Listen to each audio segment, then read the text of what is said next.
Good morning बच्चों। आज इतिहास की कक्षा में आप सबका स्वागत है। तो इतिहास में हम लोग बेटा रोमन साम्राज्य के बारे में पढ़ रहे थे। आज पुनः रोमन साम्राज्य की जो सामाजिक श्रेणियां हैं उसके बारे में हम पढ़ेंगे कि समाज में कितने प्रकार की श्रेणियां थीं। तो वैसे भी हम जानते हैं श्रेणियों को 3 वर्ग में बांटा गया है, उच्च वर्ग, मध्यम वर्ग और निम्न वर्ग। तो उसी क्रम में रोमन साम्राज्य में भी 3 वर्ग थे। पहला आपके सामने यहाँ है उच्च वर्ग। अब उच्च वर्ग में कौन कौन लोग सम्मिलित थे ये आपको देखना है। तो रोमन साम्राज्य में जो साम्राज्य का समृद्ध वर्ग यानी जो बहुत पूंजीपति पैसे रुपए वाला होता था वो उच्च वर्ग के नाम से जाना जाता था। इस वर्ग में सीनेटर और अश्वारोही वर्ग के प्रमुख सदस्य सम्मिलित थे। जो उच्च वर्ग होता था इस वर्ग में सीनेटर और अश्वारोही वर्ग के लोगों को सम्मिलित किया गया। तीसरी शताब्दी के प्रारंभिक वर्षों में सीनेट वर्ग की कुल सदस्य संख्या लगभग 1000 थी तथा कुछ सीनेटरों में 50% इतालवी थे। अब यहाँ हम लोग देखेंगे जो सीनेटर और अश्वारोही उच्च वर्ग में थे उनमें सदस्यों की संख्या लगभग 1000 थी, जिसमें से बाद में देखा गया तो 50% इतालवी थे। सीनेटर और अश्वारोही साम्राज्य के परवर्ती काल में मिलकर अभिजात वर्ग का रूप धारण कर चुके थे। अभिजात वर्ग ये भी उच्च वर्ग ही होता है। इनके कुछ परिवार अफ्रीकी अथवा पूर्वी मूल के थे, माने कुछ लोग अफ्रीका के थे, कुछ लोग पूर्वी अफ्रीका के थे। धन संपदा की दृष्टि से परवर्ती रोमन अभिजात वर्ग अत्यधिक धनवान था, क्योंकि अभिजात वर्ग का मतलब ही होता है पूंजीपति वर्ग से। जो धन दौलत पैसे रुपए से मजबूत होते हैं उन्हीं को अभिजात वर्ग कहते हैं। तो स्वाभाविक है कि ये धनवान होंगे, जिनकी संपत्ति उन्हें घुड़सेना में भर्ती होने की औपचारिक योग्यता प्रदान करती थी। यानी उनकी संपत्ति जो होती थी उन्हें घुड़सेना में भर्ती होने की योग्यता प्रदान करती थी। इसीलिए इन्हें इक्वाइट्स कहा जाता था। क्या इन्हें कहा जाता था? इक्वाइट्स। अगर ये प्रश्न पूछा जाए कि इक्वाइट्स किसे कहते हैं, तो जो अभिजात वर्ग के लोग थे, काफ़ी धनवान थे और उन्हें अपनी संपत्ति के अनुसार जो सेना में भर्ती होने की औपचारिक योग्यता मिलती थी, इसीलिए इसी वर्ग को इक्वाइट्स कहा जाता था। अब मध्यम वर्ग में कौन है? इसमें तो आपका सीनेट और कौन कौन सा था? 2 वर्ग था, एक अश्वारोही वर्ग और दूसरा सीनेट वर्ग। उच्च वर्ग में मध्यम वर्ग। मध्यम वर्गों में नौकरशाही और प्रशासनिक सेवा से जुड़े साधारण लोग सम्मिलित थे। जो प्रशासनिक सेवा को करते थे या साम्राज्य में नौकरशाह जो थे उनको सम्मिलित किया गया।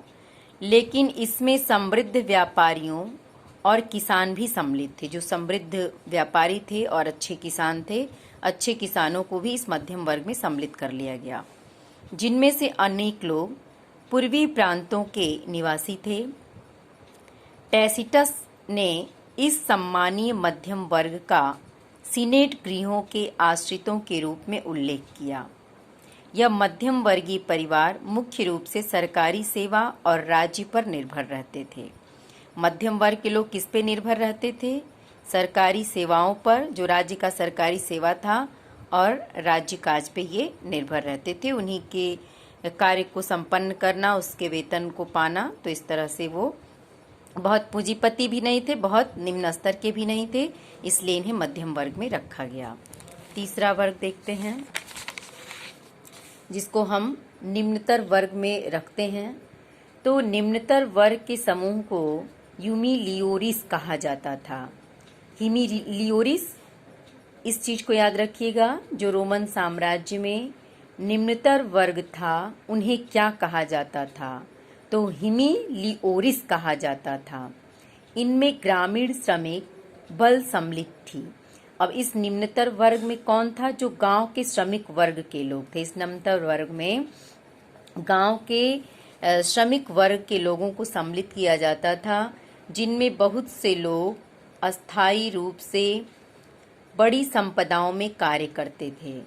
उदाहरण के लिए औद्योगिक और खनन प्रतिष्ठानों में काम करने वाले, जो औद्योगिक होता था या खनन का कार्य होता था, उसमें काम करने वाले प्रवासी अनाज तथा जैतून की फसल, कटाई और निर्माण उद्योग के लिए अधिकांश श्रम की पूर्ति करते थे।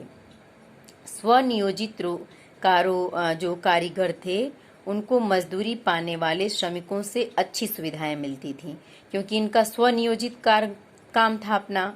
तो स्वाभाविक है कि स्वनियोजित काम है तो वो जो मजदूरी करने वाले हैं उनसे उनकी सुविधाएं अच्छी होंगी, उनका जीवन स्तर अच्छा होगा। अब जो टॉपिक कल हम लोग पढ़े थे उससे ये प्रश्न है, 4 प्रश्न। परिवार के बारे में हम लोग पढ़े थे ना कि रोमन साम्राज्य में किस प्रकार की व्यवस्था थी। तो ये कल परिवार की व्यवस्था थी। रोमन साम्राज्य में संस्कृति का रूप कैसा था? विविधताओं में एकता था। रोमन साम्राज्य में दासता की क्या स्थिति थी?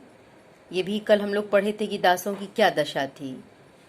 और अगला प्रश्न, रोमन साम्राज्य में समाज कितनी श्रेणियों में बटा था? जो अभी अभी पढ़े हैं, उच्च वर्ग, मध्य वर्ग और निम्न वर्ग। तो ये रहा रोमन साम्राज्य के वर्ग का विभाजन। अब देखते हैं रोमन साम्राज्य की मौद्रिक प्रणाली, यानी इनके मुद्रा की प्रणाली क्या थी। अब देखिए, जो इतिहासकार थे ओलिम्पियोडोरस, ये 5वीं शताब्दी के प्रारंभिक काल में इन्होंने लिखा कि रोम में रहने वाले जो कुलीन परिवार, कुलीन माने जो उच्च वर्ग के होते हैं उनको कुलीन कहते हैं, कुलीन परिवारों को अपनी संपदाओं से 4000 पाउंड सोने के बराबर वार्षिक आय उनकी होती थी, जिसमें वे उपज शामिल नहीं थी, जिसका उपयोग वे सीधे कर लेते थे। यानी जिसका उपयोग वे सीधे किस रूप में लेते थे? कर के रूप में। तो ये रोमन साम्राज्य की मौद्रिक प्रणाली क्या है? मौद्रिक प्रणाली में क्या कहा जा रहा है? जो इतिहासकार थे इन्होंने ये लिखा कि जो कुलीन परिवार के लोग थे वो अपनी संपदा से 4000 पाउंड सोने के बराबर वार्षिक आय होती थी उनकी, और जिसमें वे उपज शामिल नहीं थे जिनका उपयोग वे सीधे कर लेते थे, यानी जिसका वो सीधे कर के रूप में लेते थे, वो इस 4000 पाउंड में शामिल नहीं था। प्रथम 3 शताब्दियों से प्रचलन में रही चांदी आधारित मौद्रिक प्रणाली परवर्ती साम्राज्य में समाप्त हो गई। जो पहले चांदी आधारित मुद्रा होता था, वो चांदी आधारित मुद्रा उस साम्राज्य में समाप्त हो गई थी। क्यों समाप्त हो गई, इसका कारण भी हम लोग इसके पहले पढ़ चुके हैं। क्योंकि स्पेन की जो खान थी, स्पेन की खान से चांदी मिलनी बंद हो गई, क्योंकि इनके पास तो उपलब्ध नहीं था। स्पेन के खान से ही चांदी आता था, तो रोम में चांदी के सिक्के बनते थे। लेकिन जब स्पेन से चांदी की मिलना बंद हो गया तो रोम में चांदी की मुद्रा समाप्त हो गई, और सरकार के पास चांदी की मुद्रा के प्रचलन के लिए पर्याप्त चांदी भी नहीं रह गई। जहाँ से आता था, जब वहाँ से मिलना ही बंद हो जाएगा तो कहाँ से रहेगी। नई मौद्रिक प्रणाली किस पे आधारित हो गई? सोने पे आधारित हो गई। अच्छा, ये देखिए, ये प्रश्न अगर आपसे ऐसे पूछा जाए कि रोमन साम्राज्य में शताब्दी के प्रथम शताब्दी में कह लीजिए कौन सी मुद्रा का प्रचलन था? चांदी के मुद्रा का प्रचलन था। और ये चांदी का मुद्रा का प्रचलन बंद क्यों हो गया? क्योंकि स्पेन से इन्हें चांदी मिलनी बंद हो गई। तो इन्होंने अपनी मुद्रा प्रणाली किस पे आधारित की? सोने पे आधारित की गई थी। और कॉन्स्टेंटाइन ने की, किसने की? कॉन्स्टेंटाइन ने की थी। जो सोने पे आधारित मौद्रिक प्रणाली थी उसको किसने शुरू किया? कॉन्स्टेंटाइन ने। रोमन साम्राज्य के परवर्ती काल में इन मुद्राओं का भारी मात्रा में प्रचलन रहा। कौन सी मुद्रा? सोने की मुद्रा। अब रोमन साम्राज्य में व्याप्त भ्रष्टाचारों को रोकने का कैसे प्रयास किया गया? तो रोमन साम्राज्य के परवर्ती काल में नौकरशाही के उच्च तथा मध्य वर्ग के लोगों के पास उचित धन संपदा थी। क्योंकि साम्राज्य 3 वर्ग में बटा था, तो उच्च वर्ग और मध्यम वर्ग के पास ज्यादा धन संपदा थी।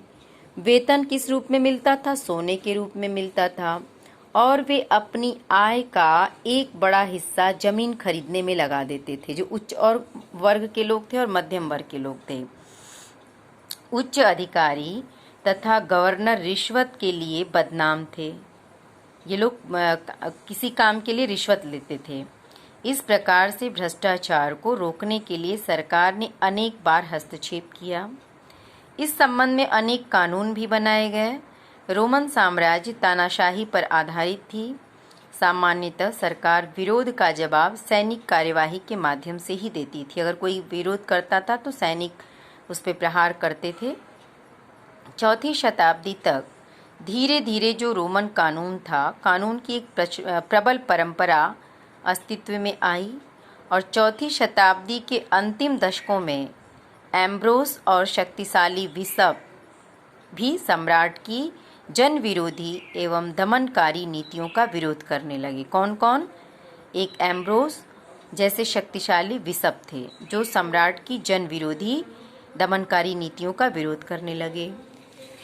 और जो परवर्ती रोमन साम्राज्य था, परवर्ती पुराकाल के समय में, परवर्ती पुराकाल शब्द का प्रयोग रोमन साम्राज्य के उद्भव, विकास और पतन के इतिहास की उस अवधि का वर्णन करने के लिए किया जाता है जो चौथी से सातवीं शताब्दी तक विस्तृत था।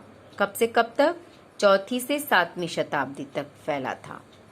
लोगों के धार्मिक जीवन में इस अवधि के दौरान बहुत सारे महत्वपूर्ण परिवर्तन हुए, जिनमें पहला महत्वपूर्ण परिवर्तन सम्राट कॉन्स्टेंटाइन द्वारा ईसाई धर्म को राजधर्म घोषित करने का निर्णय और दूसरी 7वीं शताब्दी में इस्लाम का उदय था। दो चीजें आईं। पहला क्या था? पहला परिवर्तन ये दिखाई दिया कि धार्मिक दृष्टिकोण से कि जो कॉन्स्टेंटाइन थे, कॉन्स्टेंटाइन द्वारा ईसाई धर्म को राजधर्म घोषित कर दिया गया और दूसरी तरफ 7वीं शताब्दी में इस्लाम का उदय हो गया था। अब राज्य के ढांचे एवं अर्थव्यवस्था में परिवर्तन, ये हम लोग कल पढ़ेंगे। आज जो आप पढ़ी हैं उसमें जो 4 प्रश्न आए हैं उसके उत्तर लिखिएगा। रोमन साम्राज्य की मौद्रिक प्रणाली क्या थी और रोमन साम्राज्य में व्याप्त भ्रष्टाचार को रोकने का प्रयास कैसे किया गया, इस चीज को आप लोग पढ़िएगा ध्यान से और इससे संबंधित प्रश्न भी लिख लीजिएगा। Thank you.